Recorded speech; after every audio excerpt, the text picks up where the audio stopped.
ఓయ్, ఒక కథ చెప్తా విను.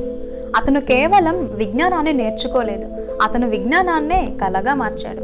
అతనికి డబ్బు లేదు, అవకాశాలు లేవు, సపోర్ట్ లేదు, కానీ సరిపడా ధైర్యం ఉంది.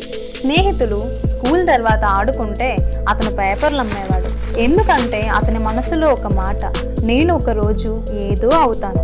ఎగ్జామ్లో ఫెయిల్ అయ్యాడు, జాబ్కి చాలాసార్లు రిజెక్ట్ అయ్యాడు, నాసా కూడా తిరస్కరించింది. ఎవరైనా అయితే వదిలేసేవారు, కానీ ఆయన మాత్రం ఒక్కటే నమ్మాడు, ఫెయిల్ అంటే ఫెయిల్యూర్ కాదు, ఫెయిల్ అంటే ఫస్ట్ అటెంప్ట్ ఇన్ లెర్నింగ్.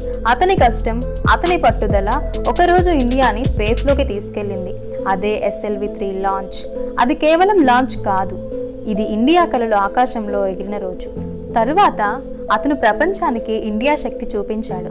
అగ్ని, పృథ్వీ, ఆకాష్, మిసైల్స్ అందరూ ఒకే పేరుతో పిలిచారు, మిసైల్ మ్యాన్ ఆఫ్ ఇండియా.